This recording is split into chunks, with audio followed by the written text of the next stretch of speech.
pasando el invierno y soportando el frío, otros con 30 y pico de calor, pero todos formando parte de distintas comunidades, ya hace unos 4 años, eh, más preocupados y acompañando procesos en el tema importantísimo de la sinodalidad.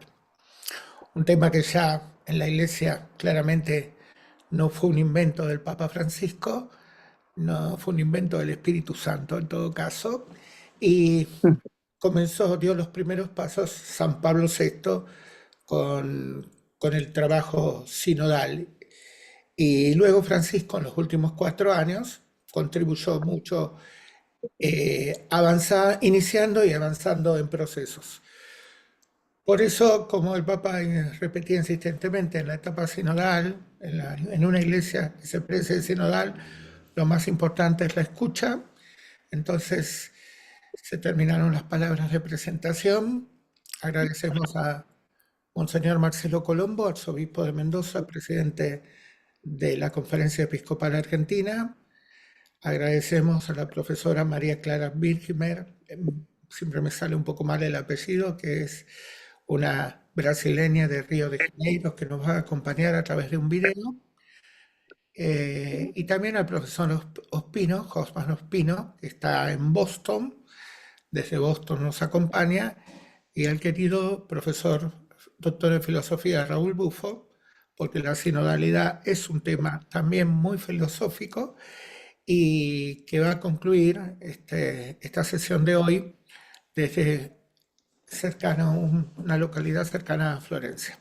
Así que bueno, a todos, muchas gracias por su tiempo. El tiempo es oro, el tiempo es trabajo, ocupaciones, santificación.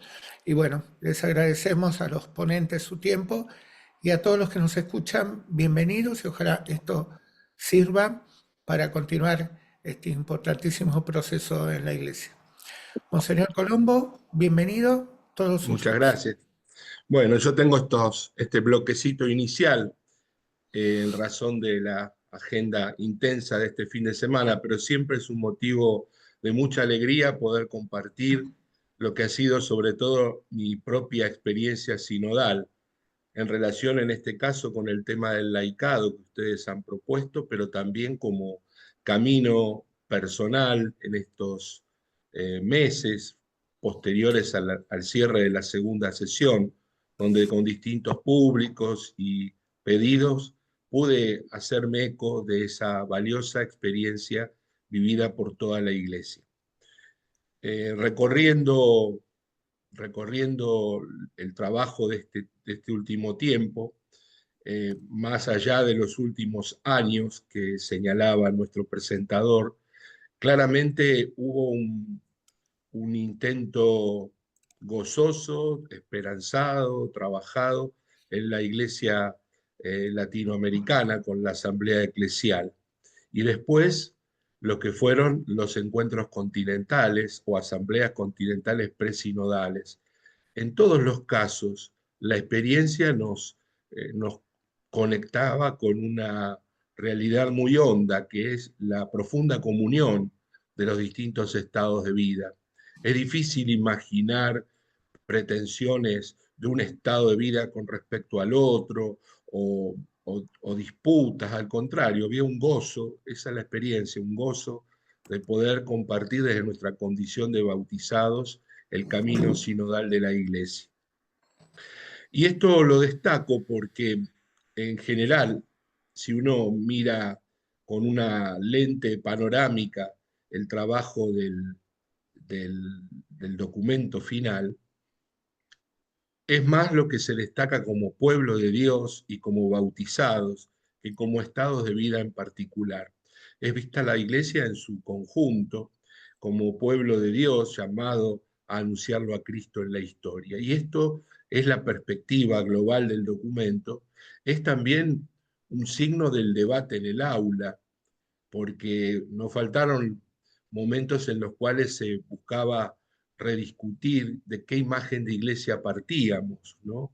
Y claramente el Papa tuvo una intervención maravillosa en la primera sesión de octubre para recordar el profundo sentido fundamental de la experiencia de Iglesia Pueblo de Dios, que no tiene que ver con ninguna ideología o modelo político, sino con la tradición de la Iglesia, con el magisterio de la Iglesia. En el comienzo podemos decir que esta experiencia de Iglesia Pueblo de Dios es la que marca el tono de nuestra reflexión en el documento y también yo creo para los próximos años. Recuerdo también uno de los temas que se suscitó hacia el final de la primera sesión y que después fue abordado en el documento final. Uno de los participantes eh, expresó si no había que poner en discusión y resignificar aquella expresión una iglesia toda ministerial. Probablemente pensamos que algunos que él se refería ciertamente a los ministerios instituidos, pero esa expresión, una iglesia toda ministerial, es a continuación de hablar como iglesia, pueblo de Dios, el sentido de la presencia de la iglesia en la historia humana, ¿no? El servicio. Y desde esa perspectiva entramos a considerar los distintos modos de intervención como parte de la iglesia.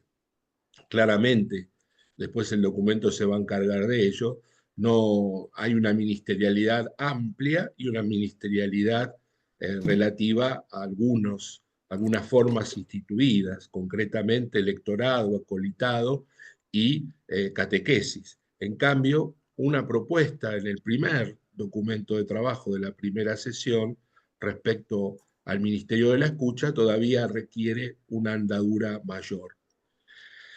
Eh, para no extenderme, porque ustedes han previsto seguramente un itinerario con otros ponentes, me gustaría destacar el número 13 del documento, en el corazón de la sinodalidad, cuando toma nota el documento final del retiro que nos predicara, en este caso, el padre Dominico, Timothy Radcliffe, que nos habla de lo acontecido en la mañana de Pascua, una experiencia vivida tanto por María como por Pedro y el discípulo amado. Distintos lugares en la comunidad apostólica y sin embargo un mismo sentir.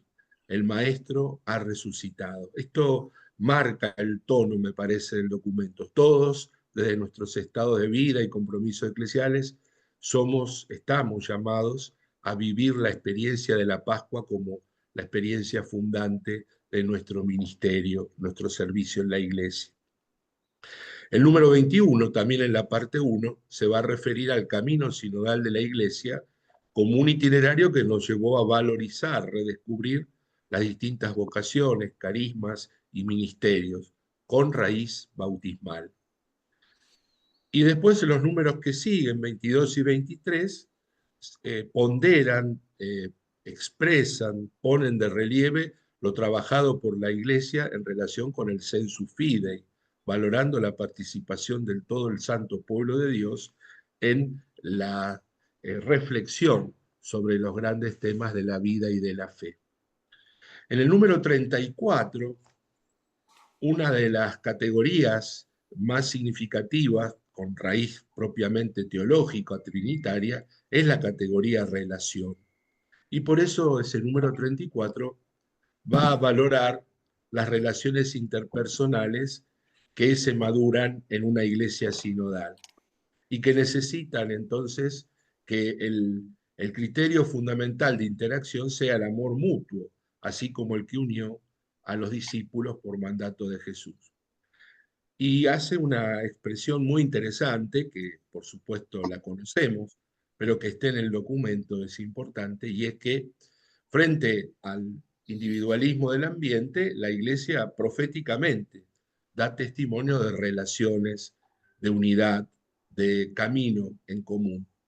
Así las diferencias de vocación, nos dice el número 34, de edad, de sexo, de profesión, de condición, de pertenencia social, ofrecen a cada persona ese encuentro con la alteridad indispensable para la maduración personal. Las diferencias nos maduran, las diferencias son una oportunidad y nunca un obstáculo.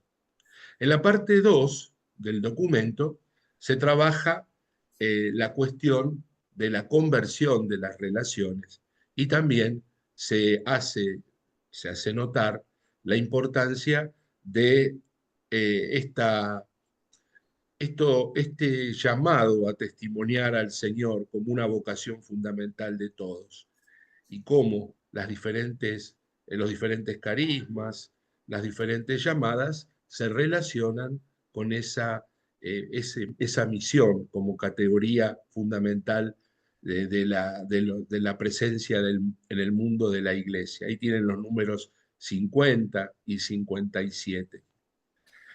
El número 58 va a destacar la validez de todas las llamadas y de todos los servicios y cómo los bautizados piden a la iglesia un acompañamiento de la misión de cada uno en el contexto, evitando reducir el concepto de misión a la sola, diríamos, función explícita del anuncio catequístico, evangelizador, sino también lo que significa la presencia de la iglesia con su doctrina, con, con sus contenidos conceptuales en el mundo del trabajo, en el mundo de la ecología integral, en el mundo del ambiente digital, que ustedes saben que mereció en el sínodo un gran tratamiento. Por eso en el número 59 insiste el documento en un pedido, que la Iglesia no deje solos a los bautizados enviados a testimoniar al Señor en esos ambientes, desde la familia y el trabajo hasta el conjunto de la vida social. Hay una referencia en el número 66 que es ahí directamente se refiere a la primera tarea de los laicos, hombres y mujeres, la de impregnar y transformar las realidades temporales con el espíritu del Evangelio. Esto, esto es un tema conciliar, lo sabemos, tiene mucho allí de incidencia las reflexiones del padre Congar, pero hacen parte de nuestra doctrina más fuerte a lo largo de este tiempo en la Iglesia. La significación de la presencia de los laicos atendiendo a las oportunidades y contextos del mundo y de la historia humana, ¿no? En el número 77, ya estábamos en la parte 2, ¿no es cierto?, del código, del documento, perdón. Hay una referencia a los fieles laicos, a los hombres y mujeres que están trabajando en formas de servicio y ministerio eclesial más estrictamente entendidos. Y cómo hay una valoración de lo que significa un espíritu de colaboración a la hora de trabajar de los laicos con una corresponsabilidad diferenciada en función de la inserción en el cuerpo eclesial. Y allí en el número 77 va a aludir a algunas realidades laicales que hay que tener en cuenta. La necesidad de que los laicos participen de los procesos de discernimiento eclesial, también en las fases decisionales, a la hora de elaborar y tomar decisiones después de ese discernimiento. Otro punto que se destaca es el de permitir el acceso de los laicos a algunos ámbitos eclesiales de formación, sea presbiteral, sea diaconal, sea los institutos y facultades de teología.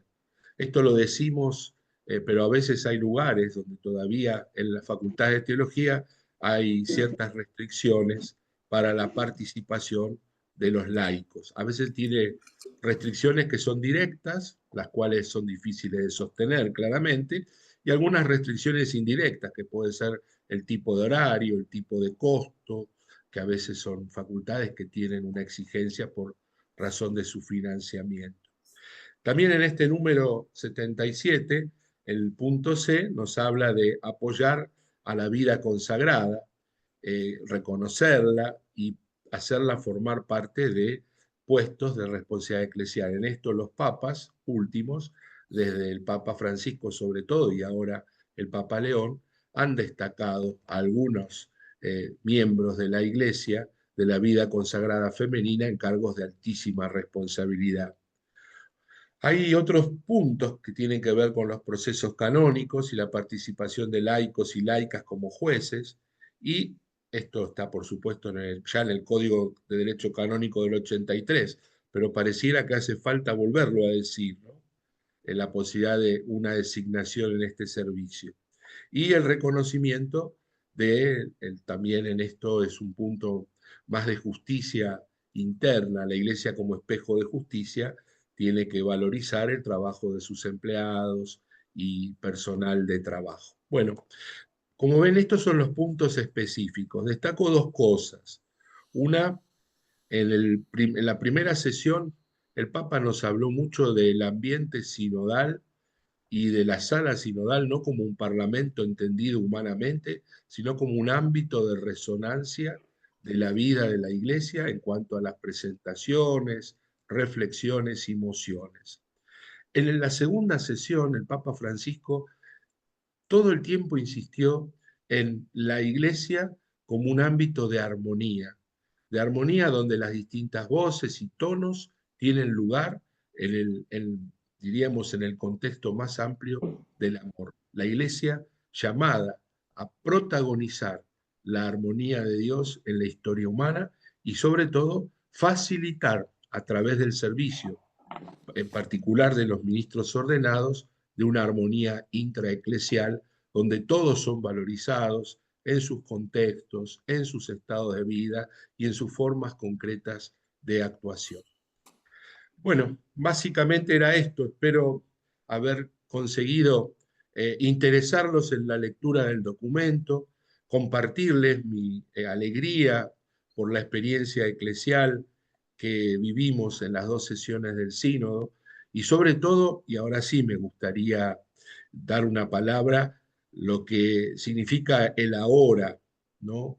Es decir, estamos en una etapa de aplicación del documento, sobre todo de verificación de esta restitución eclesial en las comunidades de lo que fue el fruto de las sesiones sinodales.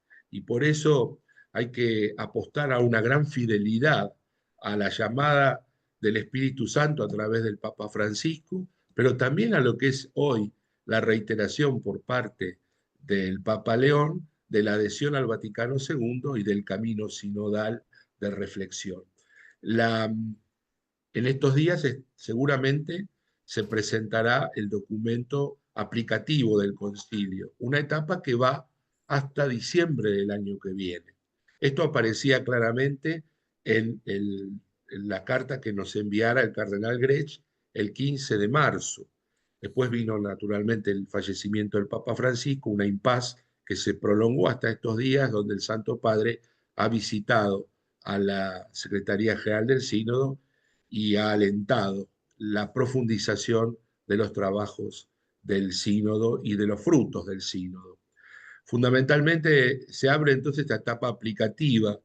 Hay distintos caminos. Uno necesario es el afianzamiento de los equipos sinodales nacionales, pero sobre todo a trabajar fuertemente en las diócesis ese concepto amplio de sinodalidad como estilo, como modo de ser iglesia y también como organicidad práctica a través de la implementación estable de los consejos, sea los diocesanos, sea los parroquiales. Después vendrá una etapa continental que precederá hacia el año 28 en un encuentro más amplio que tendremos, bueno, como iglesia, independientemente de quienes participen, a los efectos de verificar los frutos del camino sinodal y que hacen a esta especial característica del documento final, que el Papa ha querido que fuera promulgado por él, pero reforzando, confirmando el documento como un documento todo él magisterial, con su sello, con el sello del Papa que lo promulga, pero valorizando el esfuerzo, en concordancia, en coherencia con el espíritu sinodal que precedió el camino hasta llegar al documento final. Bueno, no los canso más. Espero no haberme extendido mucho más del tiempo. Perdónenme si los abrumé con números o con conceptos, pero realmente es una cantera este documento y es el fruto sentido de un itinerario que nos enorgullece, pero sobre todo nos compromete. Muchas gracias, Monseñor. Gracias Gracias por a esta ustedes. pincelada de su vivencia en la Asamblea Sinodal. Y bueno, nos comprometemos todos los que estamos aquí a rezar por usted, por su fin de Muchas semana gracias. en el que tanto tendrá que hacer por su Mendoza y por nuestra nación. Un abrazo. Gracias y un gran abrazo. La bendición para todos. Gracias, Monseñor. Bueno, continuamos.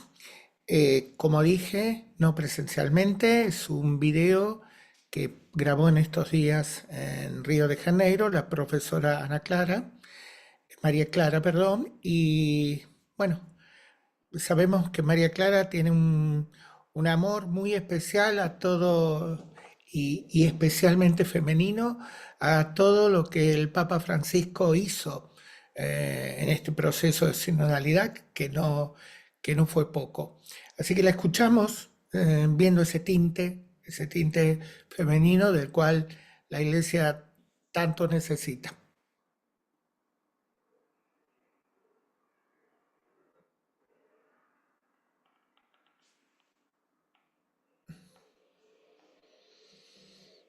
Buenas tardes, muchas gracias por invitarme a enviar ese video sobre el tema tan importante de la sinodalidad. Bueno, primero vamos a ver lo que dice lo que hizo el Papa Francisco convocando ese sínodo. Me parece que fue, claro, una audacia muy grande, como lo marcó todo su pontificado, ¿no? Él siempre tenía una osadía de proponer cosas avanzadas más adelante. Entonces yo creo que eso fue, porque no se trata de un sínodo sobre un tema, es un sínodo que tiene como tema el propio sínodo. O sea, eh, la propuesta es convertir toda la iglesia en una iglesia sinodal. Es un modelo de iglesia que se propone. Entonces hay que mover todo, tocar en todo, pensar en todo, y realmente es una propuesta osada. Por eso el Papa trabajó en eso, en esta convocatoria para el sínodo y tal, como 4 años, ¿no? Y movilizó, quería movilizar todos los segmentos de la iglesia en todo el mundo. Entonces, ¿cuál es el método nuevo que propone el sínodo? Primero, es un método de escucha, ¿no? A mí me tocó mucho cuando mostraron por primera vez en los videos y en la media, mostró la sala sinodal. ¿Cómo es una sala sinodal normalmente? Uno está acostumbrado a ver como un anfiteatro, un montón de sillas y un palco arriba donde se sientan los que van a dar una charla, una conferencia. No, eran mesas redondas con sillas alrededor. O sea, es un ambiente propicio para la escucha, para realmente sentarse juntos, hablar, conversar. Entonces, yo creo que esa sala sinodal fue un símbolo muy potente de lo que se pretende con el sínodo sobre la sinodalidad. Ser, antes que nada, una iglesia que escucha antes de hablar, que es madre y maestra, sin duda, pero que antes de serlo, escucha los clamores del pueblo. Entonces yo creo que eso fue algo muy importante y se hizo un esfuerzo real en las iglesias locales por desarrollar esa escucha. No digo que el éxito fue pleno. Algunas iglesias respondieron bien, mejor, otras menos, pero por lo menos se empezó un proceso. El Papa Francisco siempre dijo que el tiempo es más importante que el espacio. O sea, que crear procesos en el tiempo, en la historia, eso es lo importante, eso es lo que va a cambiar las cosas. Yo creo que se inició un proceso de escucha. Y bueno, esa escucha, ¿escuchar a quién? ¿Quiénes son aquellos y aquellas a quien la iglesia necesita escuchar? Yo creo que sobre todo, los que menos hablan. ¿Quiénes hablan mucho, que han hablado durante siglos, milenios en la iglesia? Los miembros de la jerarquía, el papa, los obispos, los sacerdotes. Esos son los que siempre hablaron, predicando, enseñando, haciendo homilías y disertando sobre temas, dando clases, en fin, siempre fueron los miembros de la jerarquía que hablaron, ¿no? Y los laicos, muy especialmente las mujeres, escucharon. Ahora yo creo que es un poco la cuestión de cambiar esa dinámica, ¿no? Ahora la jerarquía, los ministros ordenados tienen que escuchar al pueblo de Dios. Porque, bueno, ellos son pueblo de Dios también. Yo creo que el sínodo sobre la sinodalidad toma del Vaticano II la encíclica, la constitución dogmática Lumen Gentium sobre la Iglesia, que propone el modelo de la Iglesia como pueblo de Dios. Hasta ahora había habido modelos de Iglesia que eran piramidales, sociedad perfecta, o a un cuerpo de Cristo, que es un modelo paulino, pero el Concilio Vaticano II, por iniciativa y reflexión del padre Yves Congar, un gran teólogo dominico, propone la iglesia como pueblo de Dios, ¿no? El pueblo que camina y donde todos son iguales por el bautismo. Uno es miembro del pueblo de Dios, ¿cómo? Siendo bautizado. Bueno, entonces, ¿qué es el laicado? ¿No? Que se dice siempre como si fuera una ciudadanía de segunda categoría. Son los bautizados. Los que no tienen nada además de su bautizo. Y el bautizo ya es más que suficiente. Porque el bautismo no es un sacramento para apagar la manchita del pecado original. No, eso es muy poco. El bautismo incorpora el cristiano a Cristo para que sea en el mundo otro Cristo. Bueno, entonces, esa parte mayoritaria del pueblo de Dios, que son los laicos, incluso la palabra laico, laicado, viene de laos, que es la palabra griega para pueblo, ¿no? Siempre estuvieron en una posición de escucha, de aprendizaje, sentados escuchando la predicación del sacerdote, del obispo, sentados escuchando la catequesis que daba el sacerdote, a veces la monja, ¿no? O con la mano en el bolsillo contribuyendo financieramente para la iglesia. Ya el Concilio Vaticano II llamó la atención para eso y se hicieron buenos pasos, pero ahora es el momento en que toda la iglesia, sobre todo los miembros de la jerarquía, tienen que ponerse a la escucha del laicado. ¿Cuáles son sus inquietudes? ¿Cuáles son sus luchas diarias?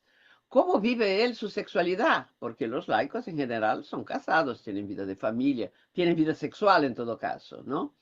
Escucharlos, ver las luchas que tienen, las dificultades que tienen para vivir su fe adentro de una sociedad secular, adentro de su profesión, escucharlos, escucharlos. Ese es el primer paso, ¿no? Del sínodo. Así se empieza a construir una iglesia, toda ella sinodal. Después, el segundo paso es la conversación en el espíritu. Esa escucha tiene que generar un diálogo, ¿no? No se escucha para después volver a su casa y seguir todo igual.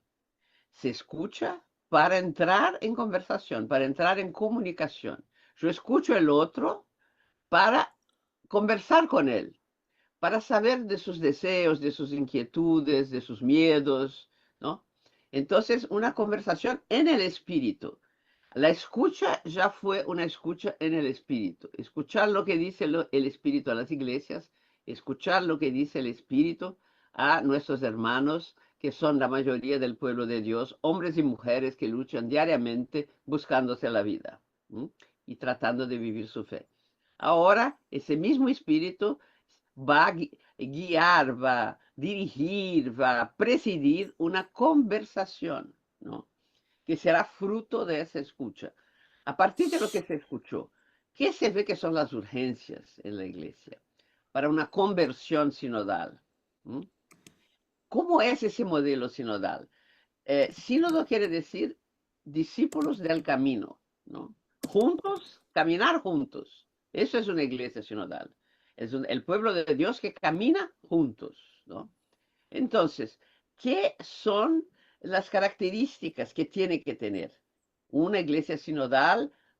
Que es un grupo, un grupo grande de personas que hace la experiencia de la fe, quiere seguir a Jesucristo y camina juntos siguiendo a este que dijo, yo soy el camino, la verdad y la vida. Entonces, seguir a Jesucristo para ser otro Cristo siguiéndolo, ¿no? Y que eso pase en toda la iglesia.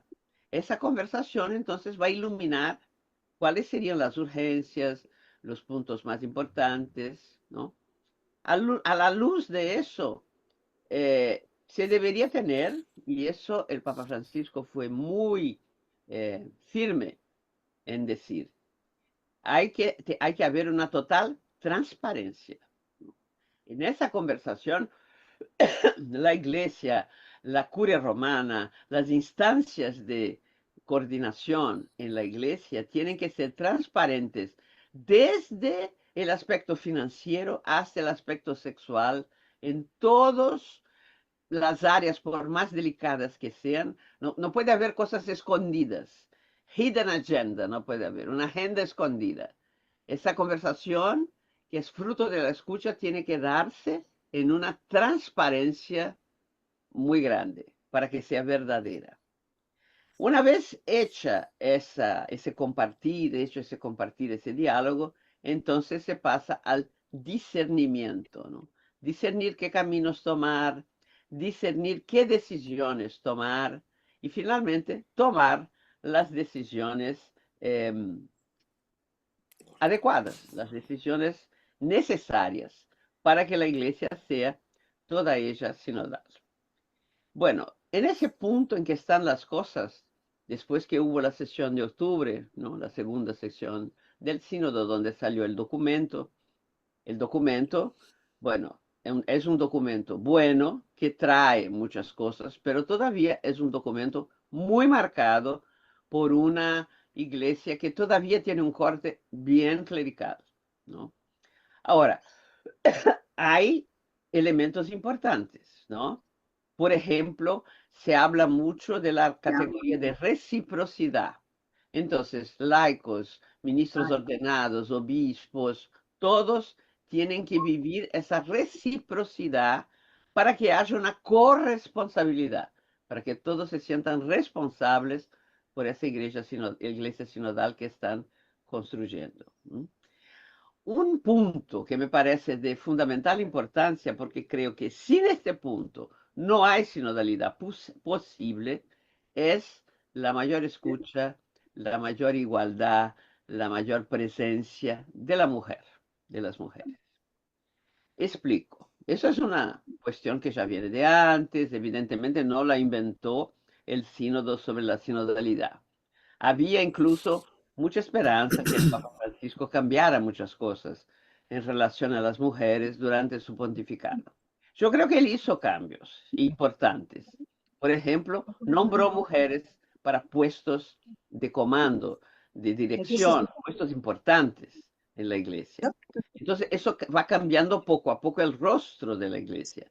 El rostro de la iglesia ya no se presenta macizamente masculino, pero lo femenino está empezando a hacerse presente y a hacerse presente de una manera fuerte, de una manera marcante, ¿no? En un puesto que toma decisiones, que propone políticas, que propone tendencias, todo eso. Entonces, él hizo. Pero había gente que, por ejemplo, esperaba que salieran cosas más fuertes y más claras sobre los ministerios ordenados y la mujer. La mujer no tiene acceso a los ministerios ordenados, ¿no? Al contrario de casi todas las iglesias cristianas. Todas las iglesias protestantes ordenan mujeres, incluso como presbíteras y como obispas, ¿no? Las iglesias protestantes, todas, tienen, eh, tienen esa costumbre ya hace mucho tiempo, ¿no? No de ahora. Eh, la iglesia ortodoxa no ordena mujeres, ¿no? Pero los ministros ordenados de la iglesia ortodoxa pueden casarse, son casados. La iglesia católica solo admite presbíteros celibatarios y ni piensa en ordenar mujeres, ¿no? Bueno, yo creo que eso es una cosa delicada, es un punto bien delicado, esa cosa de los ministerios ordenados para las mujeres, porque hay un argumento de tradición que está en una nota que dejó el Papa Juan Pablo II y que tiene peso de dogma, peso de infalibilidad. ¿Cuál es esa nota que dice? El argumento de tradición sería que Jesús podría haber ordenado mujeres y no lo hizo. Los apóstoles podrían haber ordenado mujeres y no lo hicieron. Entonces no hay por qué los sucesores de los apóstoles, que son los obispos, hacerlo cuando los apóstoles y el mismo Jesús no lo hicieron. Con todo respeto del mundo, yo quería contestar esa tesis. ¿Por qué? No hay argumento para ella. Jesús no ordenó mujeres, es verdad. Jesús no ordenó a nadie. No había orden en ese momento. Jesús llamó discípulos para estar con él. Nos llega la noticia en los evangelios que eran 12, que es claramente un número que se contrapone a las 12 tribus de Israel. Jesús es el nuevo Israel, el nuevo Moisés, el nuevo pueblo de Dios. Hay 12 que son las columnas de la iglesia. Uh, sin embargo, el Nuevo Testamento en los hechos dice que había mujeres diaconisas, había mujeres profetisas, la actuación, la actividad de la mujer en la iglesia primitiva era muy fuerte. Y el mismo sacramento de la orden, como lo entendemos en la iglesia católica, ordenar un ministro ordenado que puede entonces celebrar, consagrar, confesar, vino después. Y el celibato data del siglo XI, por tanto, tardío. No se puede atribuir a la iglesia de los orígenes una decisión en favor del ministerio presbiteral célibe. No, tal cual, no. Otra cosa es que la tradición también se hace con el tiempo. Después se fue tomando decisiones en ese sentido y nunca fue tomada una decisión en dirección a una ordenación de las mujeres. Yo creo que hay otras cosas más prementes y más urgentes antes que perder energías intentando hacer con que venga la ordenación de la mujer. Yo creo que hay que luchar, antes que nada, por la igualdad de condiciones en la iglesia entre mujeres y hombres. Entonces, la reciprocidad entre mujeres y hombres, la, la relacionalidad más igualitaria entre mujeres y hombres, yo creo que es algo que tiene muchos otros puntos, otros detalles, que no son solamente los ministerios ordenados, ¿no?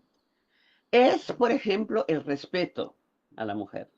Respetar su inteligencia, respetar su manera de ser, respetar su identidad, respetar su sexualidad, respetar su libertad de elegir un camino, ¿no? Porque la iglesia siempre tuvo dos caminos previamente trazados para las mujeres, sin posibilidad de haber otros. Primero, el matrimonio. Segundo, la vida religiosa consagrada. No, hay mujeres que no quieren ir ni por un camino ni por el otro, quieren elegir una otra vía para ellas. Mujeres, por ejemplo, que no se sienten llamadas al matrimonio, pero tampoco se sienten llamadas a la vida religiosa. Bueno, y por ahí quieren entregar su vida en un proyecto bonito, un proyecto humanitario. Bueno, ¿no? Hay que haber respeto, respetar a la mujer. Respetarla cuando habla, respetarla cuando se expresa, respetarla cuando escribe. Porque, por ejemplo, muchas veces yo escucho quejas, estuvimos montando el equipo para un congreso y tal. todos hombres, ¿no? Los que van a hablar, todos hombres. Entonces se dice, bueno, pero no se puede llamar también teólogas mujeres. Ah, es que no hay, como no hay muchísimas. Solo que ellos no leen lo que escriben las teólogas mujeres, ¿no? Entonces hay como un prejuicio, un desprecio, como si fuera una cosa menor lo que hacen las mujeres en relación a lo que hacen los hombres, ¿no? Entonces, bueno, yo creo que una iglesia que pretende ser una iglesia sinodal tiene que cuidar con mucho cariño este punto. Mujeres y hombres tienen que estar en, en el mismo pie de igualdad en términos de ser respetados, ser escuchados, ser ser abierto espacios a su creatividad, a su inventividad, a su capacidad laboral, ¿no? Ser valorados. Todo eso yo creo que es una deuda pendiente que la iglesia tiene con las mujeres y que es urgente sanarla, sobre todo porque las mujeres constituyen la mayoría del pueblo de Dios. ¿Mm? Eso yo escuché de la boca de un obispo, él es austríaco, pero trabaja en Brasil, don Erwin Kreuzler, de la Amazonia, la región amazónica.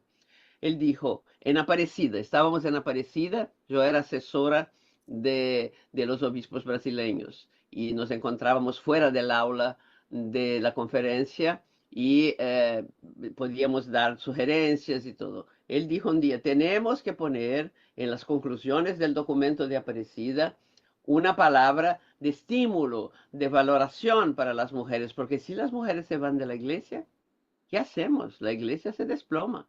Y es verdad. Son las mujeres que cargan con lo grueso del trabajo en la iglesia, como catequistas, como agentes de pastoral, como organizadoras de liturgia. En un país como Brasil, como mi país, por ejemplo, hay regiones donde los ministros ordenados llegan a cada 6 meses, porque no hay. La región amazónica, por ejemplo, es parquísima en presencia de sacerdotes y todo eso. Entonces, ¿qué pasa? La vida cristiana, la católica, tiene como centro la Eucaristía. Solo un cura puede celebrar la Eucaristía. Si no hay cura, no hay Eucaristía. Comunidades y comunidades que se quedan 6 meses sin poder tener una Eucaristía. ¿Cómo se lleva adelante la vida comunitaria de todas esas comunidades? Con las mujeres, que celebran la palabra, leen, organizan la liturgia, coordinan los cantos y después distribuyen la Eucaristía, las formas consagradas que el cura dejó cuando pasó 6 meses atrás. ¿Mm? Después, un día, 6 meses después, vendrá él otra vez, bautizará a muchas personas, realizará muchos matrimonios, celebrará algunas misas y después se irá, porque no tiene que atender otras comunidades, ¿no? Eso es realidad hoy todavía, ¿no? Es realidad hoy. Y con la escasez de vocaciones sacerdotales, eso se hace un problema cada vez más agudo. En Europa hay países donde hay no hay sacerdotes suficientes para atender todas las parroquias, todas las iglesias. ¿Y qué pasa con esas iglesias? Son atendidas muchas veces por mujeres, religiosas o laicas, ¿no? Que organizan la vida eclesial aún sin la presencia del sacerdote. Bueno, entonces yo creo que eh, un sínodo que quiere construir una iglesia toda ella sinodal, una de las primeras cosas que tiene que ponerse a la escucha son los deseos de las mujeres cristianas, de las mujeres católicas. ¿Qué, qué piden ellas? ¿De qué se quejan? ¿Sienten falta de qué? ¿Hacia dónde van sus deseos? ¿No? Y entonces, el poder en la Iglesia Católica, que es macizamente masculino, tendrá que entrar en diálogo, entrar en conversación, entrar en relacionalidad, en reciprocidad con esas mujeres que tienen el mismo proyecto que ellos, pero que quieren ser respetadas, ser escuchadas y ser valoradas en su deseo de servir a Dios y a Jesucristo y construir su reino en la iglesia y se sienten miembros plenos del pueblo de Dios. Bueno, hasta aquí voy. Creo que ya tenemos algún material después para que ustedes puedan hacer una reflexión. Muchas gracias. Muchas gracias a la profesora María Clara. Y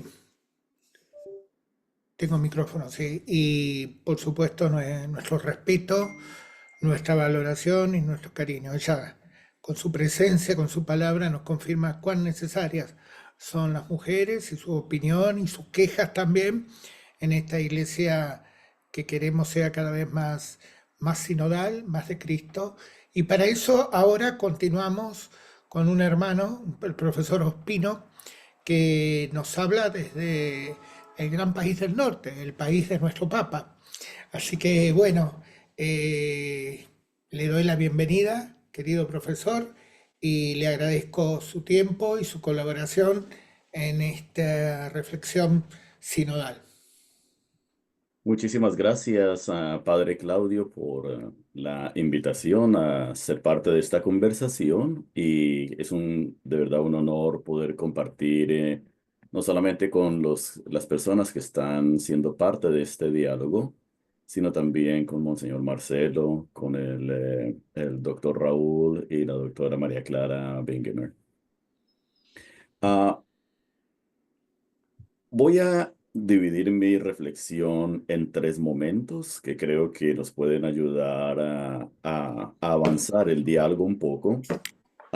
Me alegra que hemos recibido estas dos primeras presentaciones que nos ayudan a poner un contexto, ¿no? Por un lado, el contexto sinodal, pero por otro lado también nos recuerdan lo que el Concilio Vaticano II ha dicho, ha hecho en cuanto a los modelos de iglesia o al modelo de iglesia que sostiene la visión sinodal, ¿no? Y es el punto de partida. Ah, Voy a comenzar en primer lugar por hacer una invitación a estar atentos, ¿no? Atentos a una tentación, de hecho, que normalmente ocurre en el contexto, en los contextos eclesiales católicos, y es la de querer bautizar el status quo con un lenguaje nuevo, ¿no? Entonces, cuando, por ejemplo, en los años que siguieron al Concilio Vaticano II, no, se habló bastante de una eclesiología del pueblo de Dios y en gran parte muchos teólogos y muchos líderes pastorales trataron de básicamente decir, pero nosotros siempre hemos sido pueblo de Dios, siempre hemos hecho una eclesiología de pueblo de Dios, así que no hay que cambiar muchas cosas. Más adelante hubo una respuesta dentro de las mismas, dentro de la misma tradición católica a nivel teológico, ¿no? Empujando una teología de comunión o una eclesiología de comunión. Y entonces, al hablar de una eclesiología de comunión y cómo entendemos el papel de los laicos, el papel de los sacerdotes, de los ordenados, el papel del obispo, el papel del papa y todo en esta eclesiología de comunión, entonces nuevamente surge la tentación de muchos católicos de decir, pero todo lo que nosotros, todo lo que nosotros hacemos, o creo que hay que parar el micrófono de Sí, Mariela. Mariela, Gracias. Entonces, la tentación que ocurría es todo lo que hacemos es comunión, no importa, ¿cierto? Ya todo o sea, básicamente bautizamos el status quo que ocurre en un determinado momento como comunión y todo el mundo dice, ya lo seguimos haciendo. Con la sinodalidad nos encontramos nuevamente, a medida que la iglesia discierne, ¿no? Su naturaleza eclesial, hemos redescubierto, y bien lo ha dicho el señor obispo, bien lo ha dicho María Clara, no es una novedad, la sinodalidad no es algo nuevo, sino que lo que hemos hecho leyendo en la realidad eclesial a la luz del concilio, estamos redescubriendo esa característica sinodal que es propia de la iglesia, propia de la iglesia.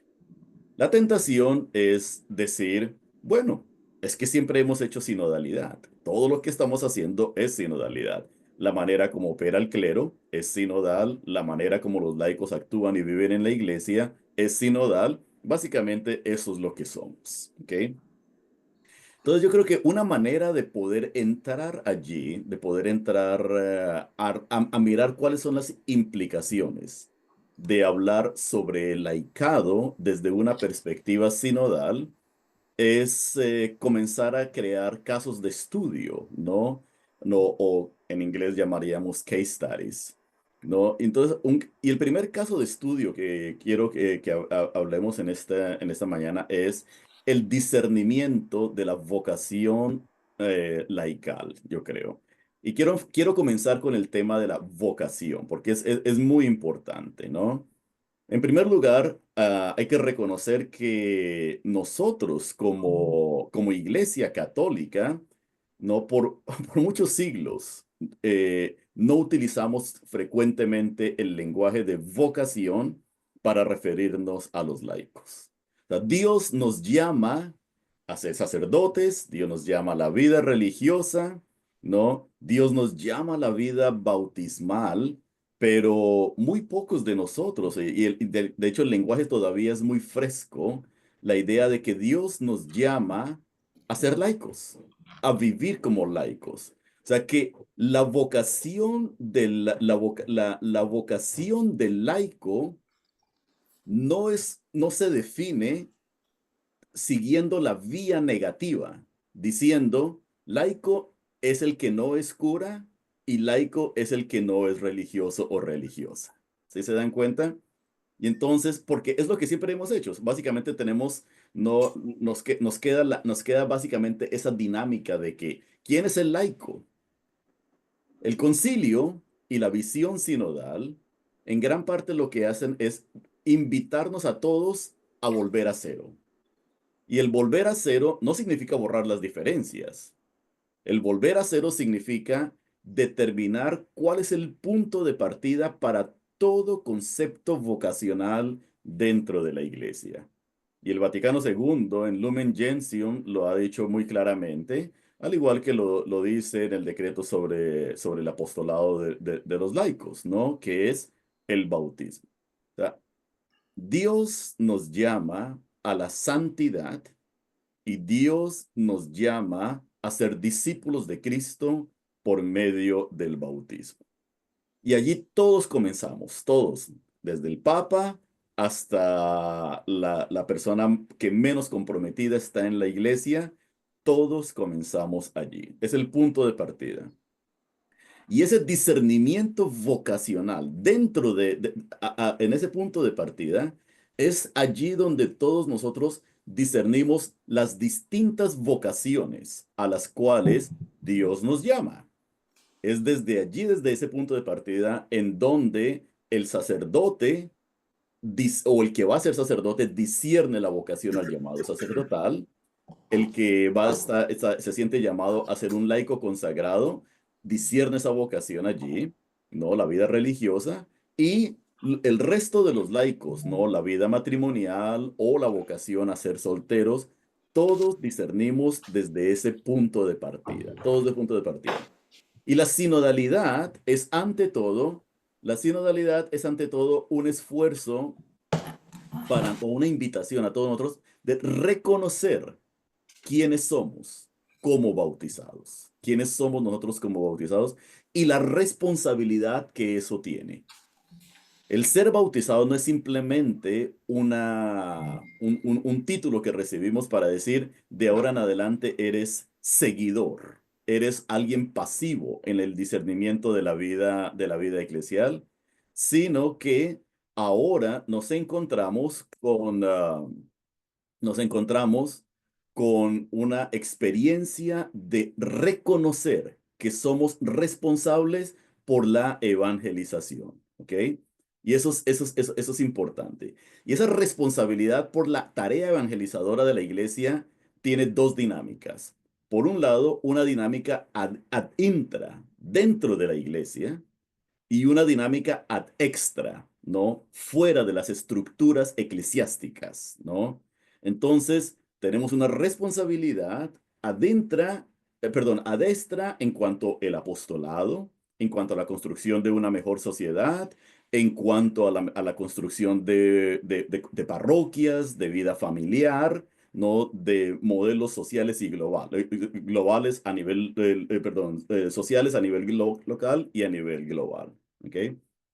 Y adentra, entonces también tenemos una responsabilidad. Y esa responsabilidad no es solamente escuchar, no solamente se reduce a seguir, sino que es una responsabilidad de carácter activo. Es una responsabilidad a construir iglesia desde adentro. Y eso significa participar en los procesos de imaginación de cómo queremos nosotros que la iglesia funcione, cómo queremos nosotros que la iglesia actúe, cómo queremos que la iglesia discierna. Y es por ello que no debiese ser ajeno a la experiencia del discernimiento laical desde una perspectiva, del discernimiento eclesial desde una perspectiva sinodal, que los laicos participemos dentro de los distintos procesos de decisión a nivel de iglesia y los procesos eh, de reflexión, discernimiento con relación a cómo todos nosotros como iglesia, como bautizados, recibimos la tradición cristiana, recibimos el depósito de la fe. ¿Ok? Entonces, eso es uno de los primeros puntos de partida. Vocación. Dentro de esa experiencia de discernimiento vocacional, nos encontramos también con el hecho de que algunos laicos dentro de la iglesia están llamados a participar del cuidado pastoral, ¿no? El cuidado pastoral. Y en esto es muy claro el Código de Derecho Canónico. El Código de Derecho Canónico y el Concilio Vaticano II dice, algunos laicos están llamados a participar del cuidado pastoral. No todos los 1.600, 1.700 millones de católicos podemos ser ministros en el sentido estricto de la palabra. Eso es imposible, ¿cierto? En una comunidad o en una organización donde todo el mundo es jefe, nadie es jefe, ¿no? O sea, necesitamos una participación diferenciada. Y ya nosotros la tenemos a través de los ministerios, de los distintos ministerios. El ministerio sacerdotal, tenemos el ministerio del obispo, tenemos el papa, tenemos los religiosos, los laicos, ya lo tenemos, pero necesitamos saber que existen algunos laicos unos laicos quienes están llamados a participar en ese cuidado pastoral de la iglesia. En el contexto norteamericano, en el contexto estadounidense e incluso en el contexto alemán, esa vocación dentro de la vocación bautismal y dentro de la vocación laical se ha reconocido como el ministerio eclesial laico, ministerio eclesial laico. Entonces, algunas personas han sido llamadas, algunos laicos son llamados a participar más de lleno en el cuidado pastoral que ejerce la iglesia como institución. Muy parecido, aunque no similar, no equitativo no en el mismo sentido del ministerio pastoral, del cuidado pastoral que hacen los sacerdotes o los diáconos, el obispo, ¿no? Pero sí hay algunos laicos que están llamados a esto, ¿no? Ah, ¿ya? La Iglesia Universal nos llama, por ejemplo, a pensar en los ministerios laicales, ¿no? De los cuales hablaba Monseñor Marcelo, que decía el lectorado, el acolitado, la catequesis, pero hay muchos más, hay muchísimos más. Por ejemplo, los profesores de teología ejercemos un ministerio eclesial laical, ¿no? Los directores de colegios católicos en los Estados Unidos son reconocidos como ministerios eclesiales laicos. Los directores de pastoral educativa, directores de pastoral de catequética, directores lo que llamamos asociados pastorales, personas que dirigen la pastoral de una parroquia o de una organización son considerados ministros eclesiales laicos. Así que nos encontramos entonces con esta vocación que surge desde ese carácter eclesial con el sentido de cuidado pastoral, de cuidado pastoral, de atención pastoral. Segundo punto, una vocación. En la Iglesia Católica, todo discernimiento vocacional va de la mano con el concepto de autorización, ¿ok? Por otro lado, entonces, por un lado, entonces, por ejemplo, un sacerdote, alguien que se sienta llamado a ser sacerdote, esa persona no simplemente puede decir, hey, yo quiero ser sacerdote y me voy a ordenar o me voy a autoordenar o me voy a ir a buscar un obispo que me ordene. No ocurre de esa manera. La iglesia, como comunidad de fe, necesita reconocer la vocación y al reconocer la vocación, la iglesia autoriza, la iglesia autoriza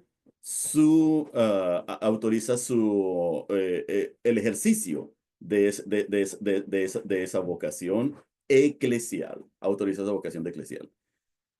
Denme un segundo, un instante, disculpe.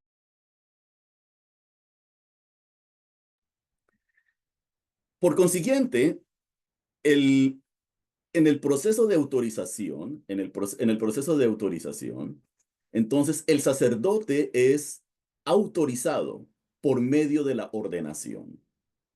El consagrado es autorizado por medio del proceso de adentrarse, de ser recibido en la comunidad religiosa. Lo que todavía necesitamos discernir nosotros dentro del contexto sinodal es cómo autorizamos de una manera más efectiva al laico, ¿ok?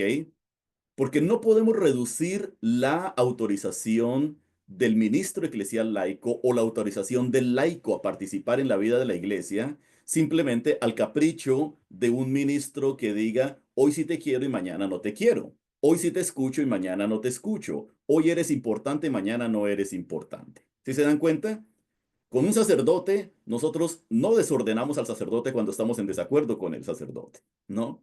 Con un obispo, nosotros no desautorizamos al obispo cuando el obispo decide algo con lo cual el resto de la comunidad no está de acuerdo, o cuando el obispo, por ejemplo, comete un error y está invitado a cambiarlo. Entonces, pero con los laicos no tenemos todavía estructuras definitivas para autorizar su voz y su participación en la iglesia. Incluso, aún en los procesos sinodales, aunque decimos todavía hoy en día que todos estamos invitados a la sinodalidad, la verdad es que todos los que han participado en los procesos sinodales han tenido que ser invitados por alguien ordenado, por el clero, ¿cierto? Y no estoy sugiriendo que tengamos que limitar el papel del clero, no estoy sugiriendo que tengamos que quitar el clero, quitar a los obispos, a los sacerdotes, para que los laicos puedan funcionar. Pero, por ejemplo, ¿qué tal si nosotros comenzáramos a crear estructuras dentro de la iglesia para reconocer que grupos de laicos que se reúnen en nombre de la iglesia, y ahí es donde está la parte clave, la autoridad, laicos que se reúnen en nombre de la iglesia, aunque en comunión con el obispo y el resto de los fieles en la iglesia? Porque eso es importante, no se trata de crear sectas aquí, sino que el laico pueda tener la autonomía para reunirse en nombre de la iglesia y discernir dentro de la iglesia mientras están en comunión, al igual que lo hacen los ordenados, al igual que lo hacen los consagrados. Y por supuesto, no tenemos ningún problema en una iglesia que todavía sigue siendo jerárquica, ¿cierto? La sinodalidad no elimina la jerarquía.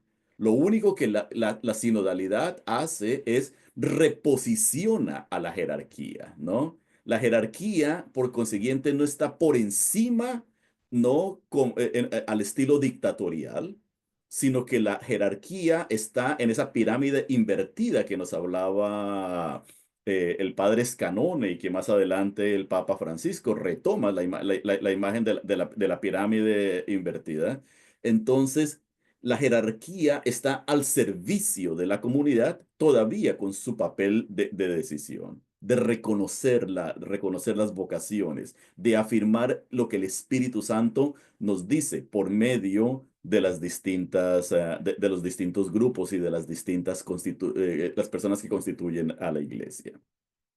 Entonces, la autorización es fundamental. ¿Cómo la iglesia reconoce la voz sinodal de los laicos?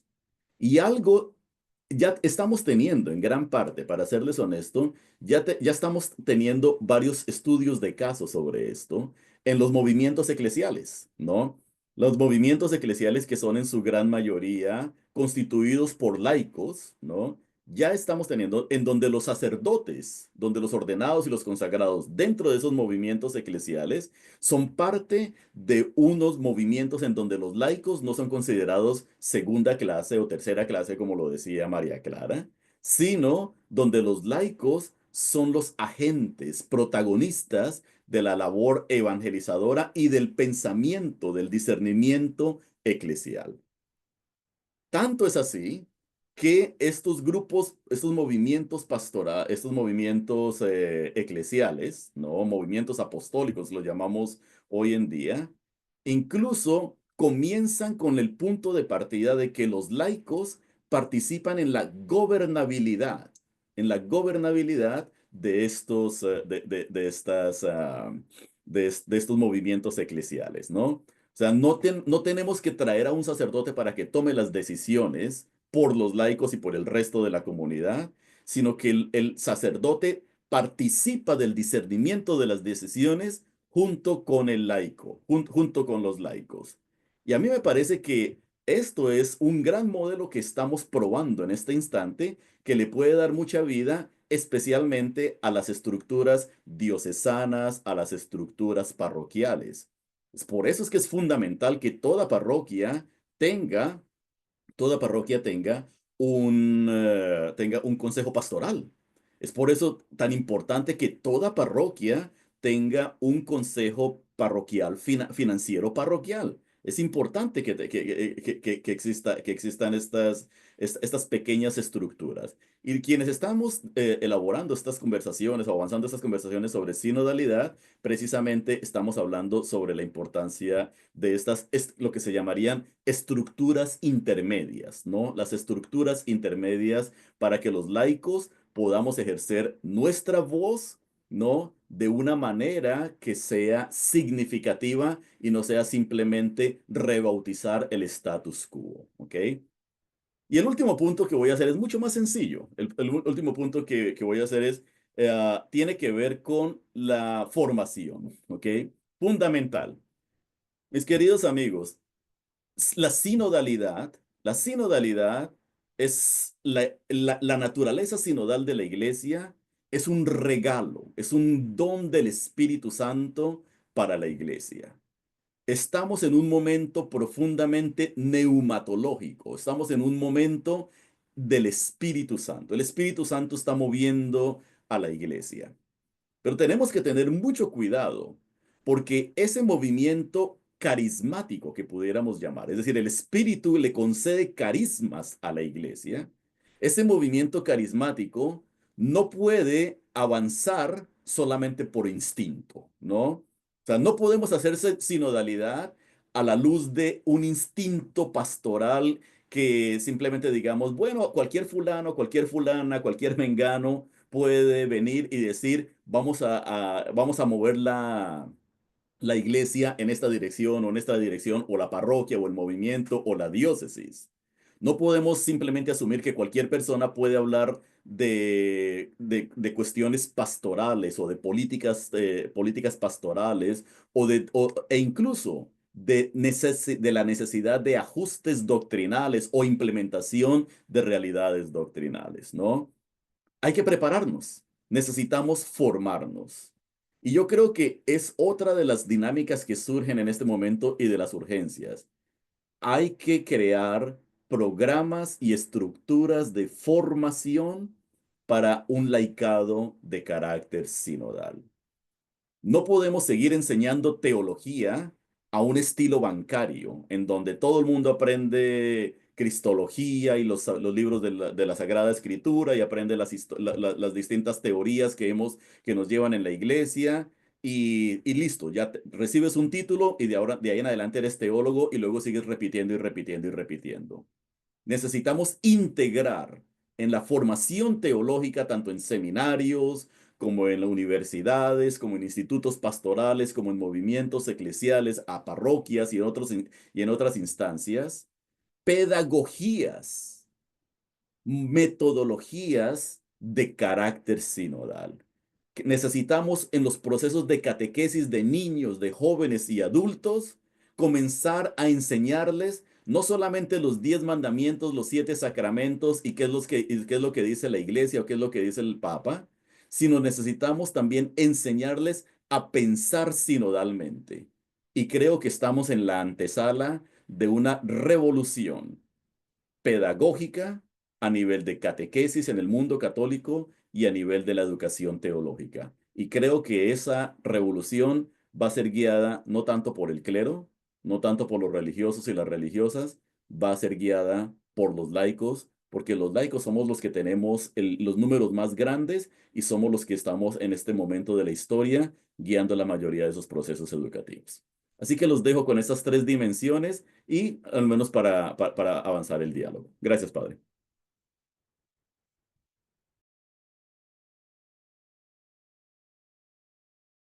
¿Te muteas, Padre Claudio? Ya. Gracias a usted, profesor, y bueno, gracias por plantearnos a nosotros sacerdotes también ese desafío de coparticipar esta hermosa responsabilidad de pastorear al pueblo de Dios con los, los socios primeros que tenemos, la mayoría de los fieles laicos, ¿no? Así que gracias de corazón. Y bueno, y ahora le dejo una tarea difícil porque estamos un poco excedidos en el tiempo.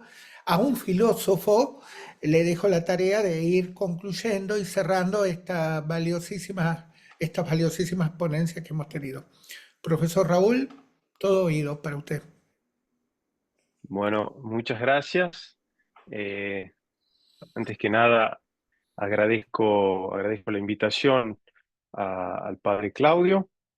Le agradezco también por el gran servicio, el empeño que pone al servicio de la iglesia. Y bueno, después agradezco también a todos los relatores y los participantes. Visto que estamos corto con el tiempo, voy a tratar de sintetizar algunas ideas, algunas reflexiones que había pensado hacer.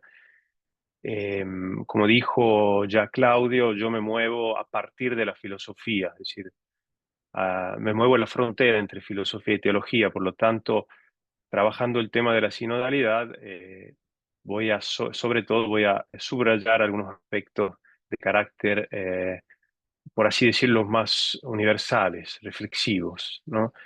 Y el tema sobre el que quería hablar hoy, digamos, obviamente es un aspecto también más laical, claramente, y quería un poco, pienso que se conecta bien con las tres ponencias que me precedieron y sobre todo con esta conclusión con la que cerró el profesor Ospino sobre la sinodalidad.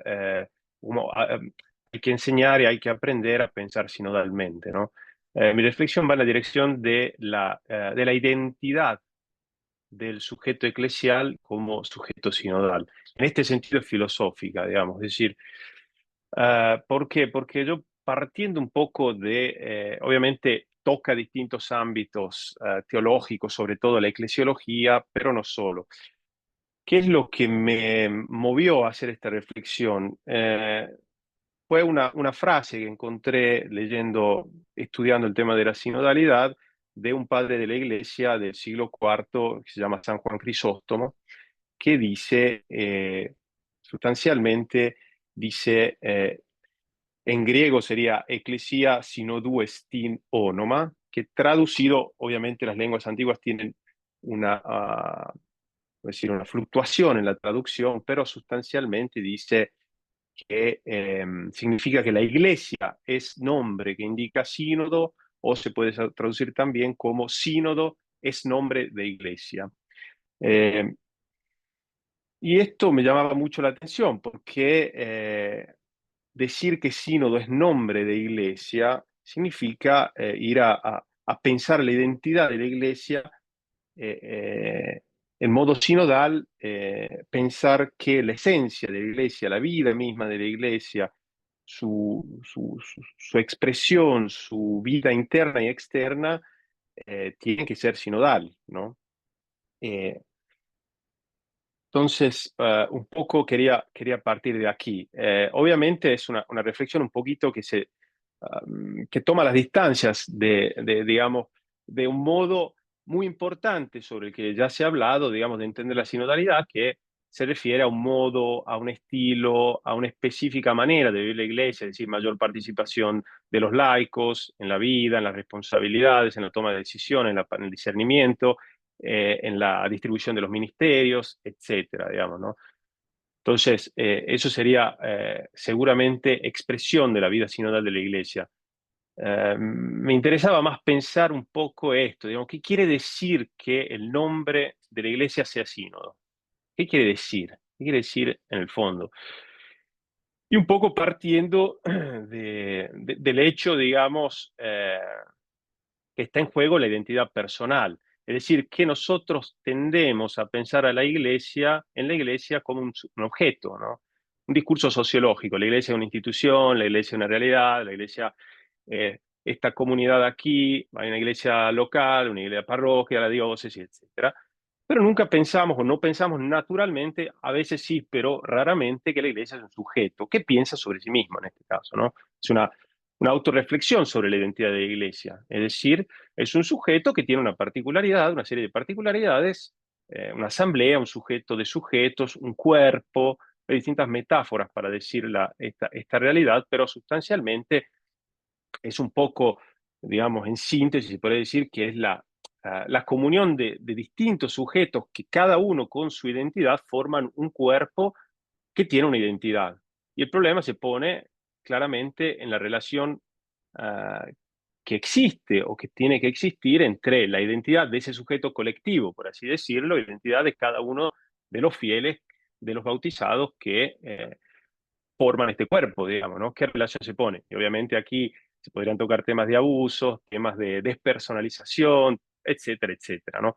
Pero me interesa ponerlo a nivel filosófico, con un elemento teológico, claramente, que la iglesia no es un sujeto, por el hecho de ser un sujeto colectivo, no es simplemente un sujeto como puede ser, no sé, un club, una asociación barrial, que sigue siendo un sujeto colectivo, perdón, sino tiene que ver con una dimensión sacramental, digamos así, ¿no? Una dimensión teológica que es que este cuerpo es tal solo en relación a Cristo, a partir obviamente de la presencia de Cristo, de Cristo pascual, de Cristo resucitado, en virtud de la efusión del Espíritu Santo donado en la Pentecostés, digamos, ¿no? Un poco para resumir doctrinalmente cuál es el problema.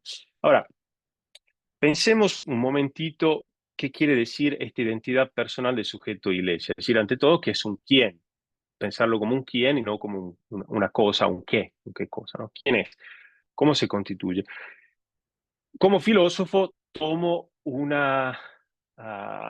pues, como estímulo, parto de una reflexión que ofrece un gran filósofo protestante francés del siglo pasado, que murió a principios de los años 2000, que se llama Paul Ricoeur. Quizás alguno lo conoce, muy apreciado por el magisterio de la Iglesia Católica, citado en algunas encíclicas y demás. Este filósofo, Ricoeur, tiene un libro que se llama Sí mismo como otro, y reflexiona sobre el problema de la identidad personal. Y obviamente lo que está en juego aquí es la relación entre la ipseidad del sí mismo y la alteridad, lo otro, digamos, cómo la identidad se constituye en sí misma como de alguna manera uh, como si poseyera ya una inherente alteridad dentro de la identidad. Y nosotros sabemos que la alteridad es exactamente lo que niega la identidad, es decir, lo que no permite identificar. Y él desarrolla sustancialmente esta idea, ¿no? Que la persona, el sujeto, digamos, cuando pensamos en la identidad de una persona, de un sujeto, pensamos por un lado, necesariamente pensamos, por un lado, a una base de identificación, es decir, a un sustrato, a algo que más o menos funge de referente, de punto de referencia, que nos permite indicar que esa cosa, esa persona es tal y no es otra, sino no podríamos identificar, que ese es el problema que tenemos, la pregunta aquí que nos ponemos, ¿no? Es decir, esa persona es siempre la misma y no otra, ¿no? Obviamente, podríamos decir, no sé, por ejemplo, a nivel biológico, el ADN. El ADN me permite identificar que esa persona es tal y no otra. A nivel ah, comportamental, podría decir el carácter, la personalidad, los gestos, el habla, algún tic que tenga, etcétera. A nivel visual, el rostro que no acaso la persona viene del latín prosopon, que del griego, después latín persona, o que dicen esto, ¿no? El rostro, digamos, lo que me permite identificar la singularidad de esa persona y no confundirla con otra. ¿Sí? Eh, Pensemos, no sé, para hacer otro ejemplo, trato de hacer muchos ejemplos para que el concepto quede claro, digamos, que es un poco lo que me interesa, ¿no? Un lunar, aquí, una cicatriz con cierta forma, ¿no? Son claves que nos permiten, de base, que nos permiten identificar a la persona. Es decir, si hoy te veo y te veo el año que viene, me acuerdo que nos vimos en una reunión porque me acuerdo que hacías este gesto, porque tenías este lunar acá, o porque, etcétera. No te voy a hacer un examen de ADN, obviamente, en este caso, digamos distintos niveles. En el caso de la policía que busque un criminal, quizás sí, digamos, bueno, obviamente, pero un poco para entrar en el juego, digamos, ¿no? Obviamente, pero la identidad no se reduce al documento de identidad de la persona, ¿no? Todos sabemos que si me quiero presentar, no alcanza con mostrar mi documento, digamos. Necesito... eh, eh, y no solo eso, digamos, soy una persona históricamente, y esto lo decía el profesor Ospino antes también, situada, colocada, proyectada.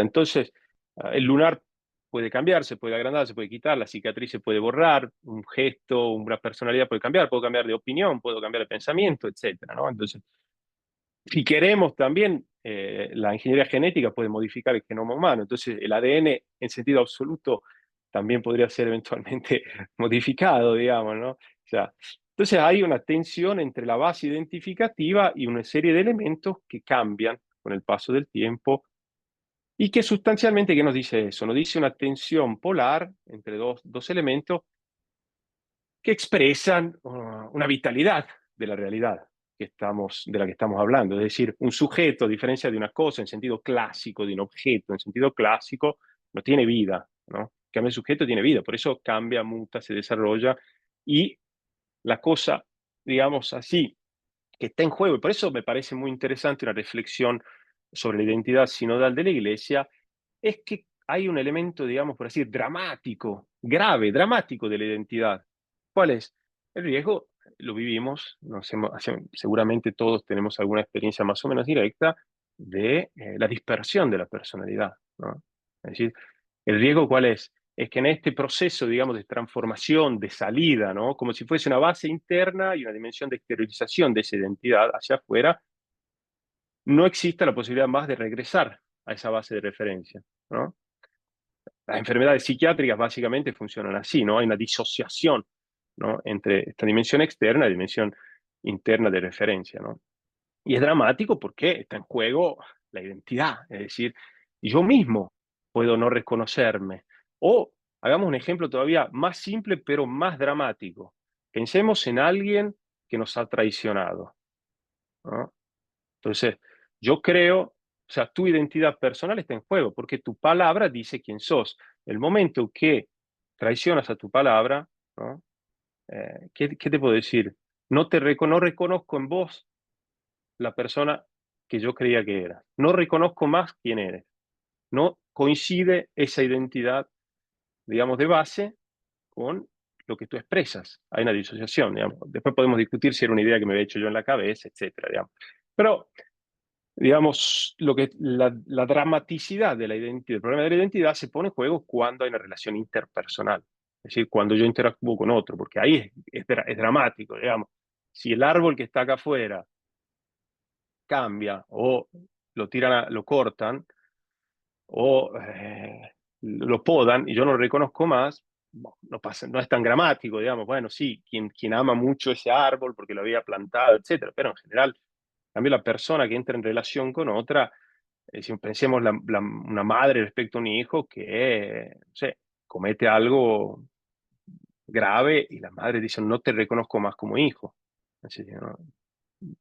Es dramático. Bueno, eh, otra cosa más, digamos, esta dinámica, esta polaridad dice de alguna manera que la identidad no es monolítica, que este núcleo también de base, de referencia, de alguna manera viene alterado cada vez que el sujeto se exterioriza. Es decir, y, digamos, aquí entra en juego la sinodalidad en su sentido etimológico, digamos, la dimensión del sínodos, lo explicó María Clara, por eso no lo dije, obviamente tiene dos componentes etimológicas. El sin, el comos, quiere decir con, junto con, y el odos, que quiere decir camino, vía o caminar juntos, distintas traducciones, pero este camino, esta vía, es un desarrollo de una realidad, es el desarrollo de la identidad, podríamos decir, ¿no? Entonces en la persona tenemos de alguna manera el quién es, esa base, y el cómo va esa persona. Ejemplo, cuando saludamos a una persona, un amigo o una persona que no conocemos, me presento, hola, ¿qué tal? Soy Raúl. La otra persona probablemente me diga, hola Raúl, ¿qué tal? Un gusto, ¿cómo va? ¿Cómo estás? ¿No? ¿Cómo va? ¿Cómo estás? Es, de alguna manera, ¿qué quiere decir? ¿Qué es de tu vida? ¿No? Eh, digamos, de alguna manera como si fuese un código implícito, ¿no? En la comunicación interpersonal para evitar de repetir la pregunta sobre la identidad, de decir, ¿quién sos? Es decir, hola Raúl, ¿quién sos? ¿No? Digamos, sería un poco tautológico, un poco violento, un poco fuerte. Entonces te pregunto cómo va, qué haces, qué es de tu vida, ¿no? Contame cómo va, contame cómo va. Quiere decir, ¿cómo caminas en tu vida? ¿Cómo vas hacia adelante, no? Ah, sustancialmente, la identidad personal en este sentido es contar tu propia historia de vida.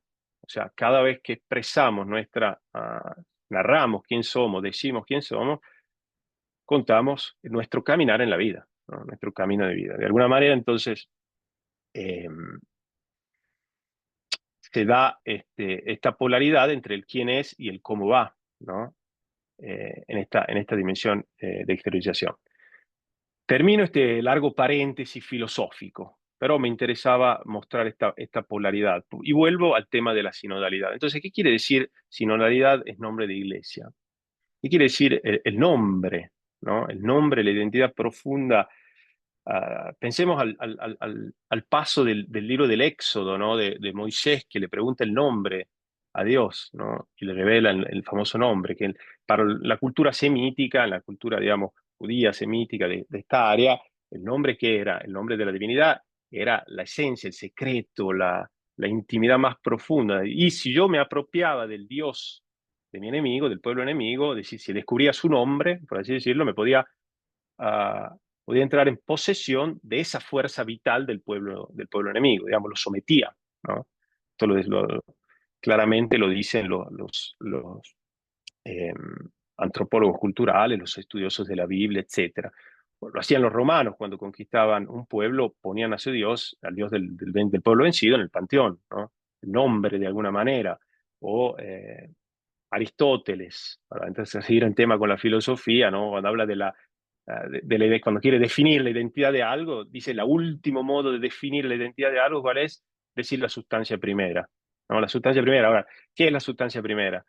Entre sus formas de explicar qué es la sustancia primera, dirá esencialmente el nombre de la persona. No hay nada más propio de esa persona que identifique en manera más precisa algo que el nombre. Sínodo es nombre de iglesia. Entonces, si sínodo es nombre de iglesia, estamos hablando de la identidad de la iglesia, yo puedo decir de alguna manera que hay un sustrato que puede ser más o menos metafísico, más o menos abstracto, más o menos inmutable, si queremos así decirlo, el ADN, el documento de identidad de la iglesia, ¿no? Entonces, por un lado yo puedo decir, por ejemplo, la profesión de fe trinitaria, el bautismo, la Eucaristía, puedo el hecho de reconocerse en una cierta tradición, en un cierto magisterio, el canon bíblico, la liturgia, etcétera, ¿no? Son todos elementos que me permiten identificar la Iglesia Católica respecto a otras iglesias y respecto a otras realidades, comunidades religiosas distintas, ¿no? Me permite distinguir, identificar.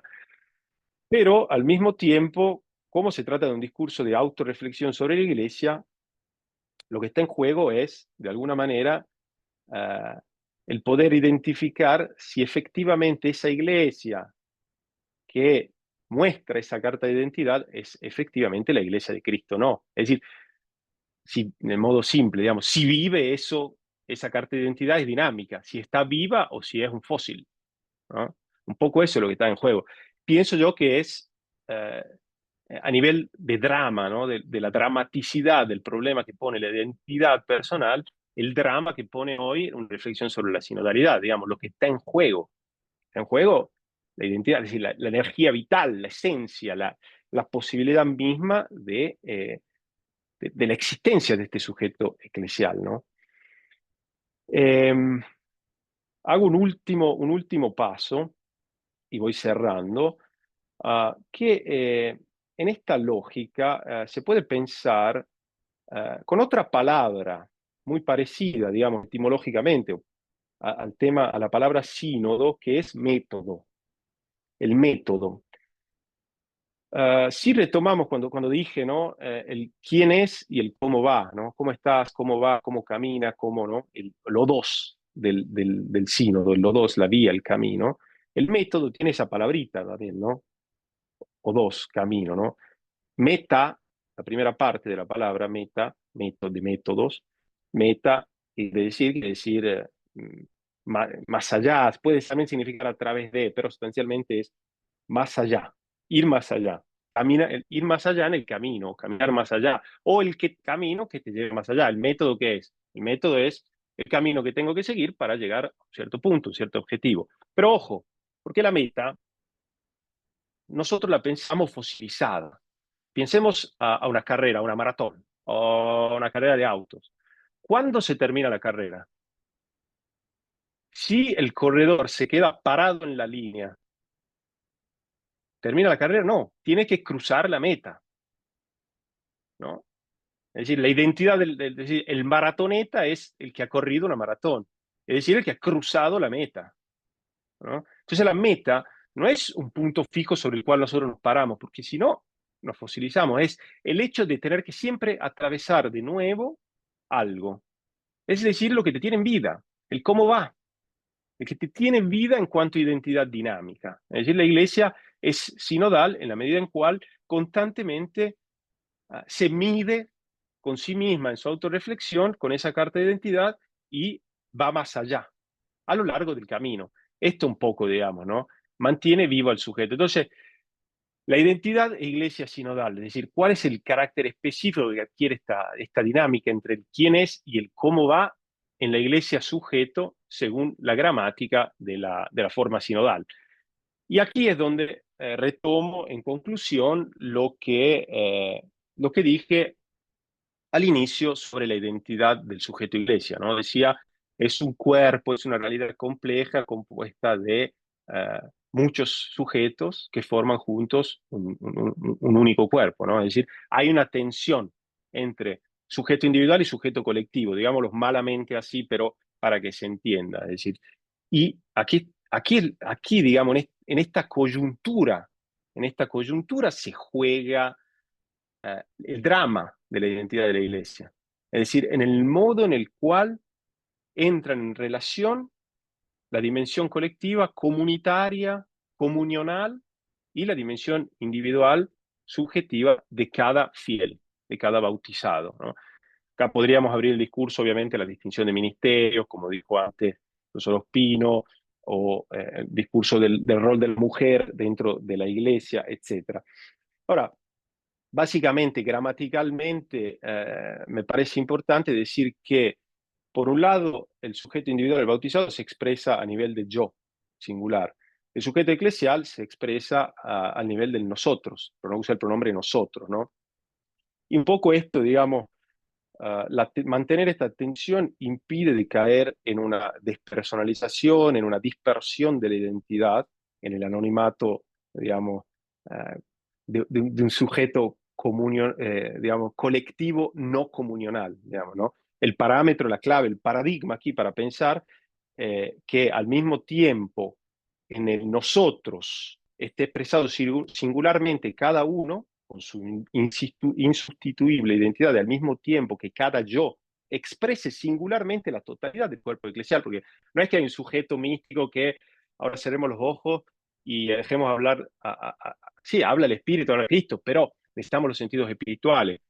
Físicamente, históricamente, el sujeto de iglesia se expresa en cada fiel, totalmente, es decir, en la confluencia de lo que técnicamente viene llamado la convergencia, la conversión entre sensus fidei fidelis, sensus fidei fidelium, es decir, la fe, el sentido de la fe del individuo y el sentido de la fe de la comunidad eclesial, digamos, tienen que coincidir, ¿no? En el consensus fideli, digamos. Y este consenso, esta doble, digamos, este punto de encuentro es la dinámica misma que es una dinámica trinitaria en la sustancia, digamos, donde vemos la posibilidad que este yo exprese totalmente el sujeto comunional, en la dinámica del Dios trinitario, es decir, Padre es Dios. No expresa cuando el Padre se revela, cuando Cristo muestra al Padre, no muestra una parte de Dios, muestra todo Dios. Sin embargo, con una identidad singular, podríamos decirlo así, ¿no? Ya es la misma dinámica de la Iglesia, esta misma dinámica trinitaria. Entonces, digamos, la expresión, obviamente, aquí, digamos, yo lo decliné más filosóficamente, pero hay que tener siempre presente el hecho de que este sujeto, digamos, colectivo, individual y colectivo al mismo tiempo, donde cada subjetividad singular y específica viene expresada por el cuerpo eclesial, lo es en cuanto cuerpo del resucitado, es decir, ¿no? En el que cada bautizado está injertado según lo dice Pablo, ¿no? San Pablo en la primera carta a los Corintios. Concluyo simplemente con una hermosa expresión de un filósofo y teólogo, obispo alemán que se llama Klaus Hemmerle, que habla de la Weggemeinschaft, que es una palabra alemana. Weggemeinschaft, Weg quiere decir camino, Gemeinschaft quiere decir comunidad, digamos, la traducción de sínodo en alemán. Y él dice sustancialmente que expresa esta dinámica sinodal de que la iglesia o el cuerpo, la Weggemeinschaft, dice al mismo tiempo un camino en comunidad y una comunidad del camino, una comunidad que se hace en el camino, una comunidad que es tal, que adquiere su identidad solo en el camino. Muchas gracias.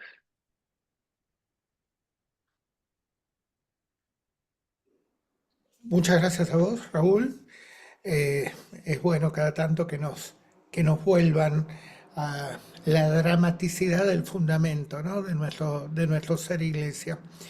Para que nosotros ahora, luego de 1 hora y media de haber escuchado distintas ponencias muy diversas, de un obispo, de un arzobispo, de una mujer, de un laico que es teólogo en los Estados Unidos, de un laico que es profesor en Italia. Bueno, ahora volvamos a nuestras comunidades. Yo sé que muchos de ustedes se podría decir que son expertos en sinodalidad últimamente, porque muchos de ustedes están trabajando en equipos que están ayudando a lo que decía Monseñor Colombo, que estos conceptos tan lindos, tan importantes, tan necesarios, aterricen en la diócesis, aterricen en la parroquia. Bueno, qué bueno recordar en este momento, ¿no? Todo lo que nos dejó el Papa Francisco. Desde el tiempo es superior al espacio y hemos gastado 1 hora y media de nuestro tiempo, pero sabiendo que estamos contribuyendo en un camino de abrir procesos que probablemente no nos toque a nosotros ver la realización, el fruto. María Clara por ahí esperaba mucho más y no nos toca a nosotros ver la realización de todo lo que con este proceso dramáticamente se ha retomado en la iglesia. Así que agradezco a los ponentes agradezco a quienes escuchan.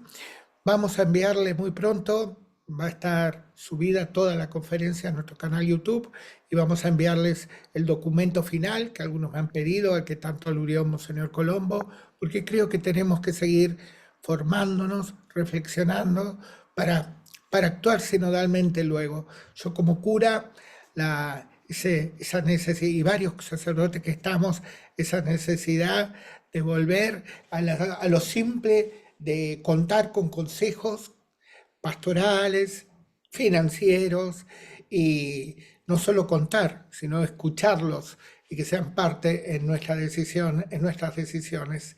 Así que bueno, gracias a todos. Les deseo un buen almuerzo a los que todavía no hemos almorzado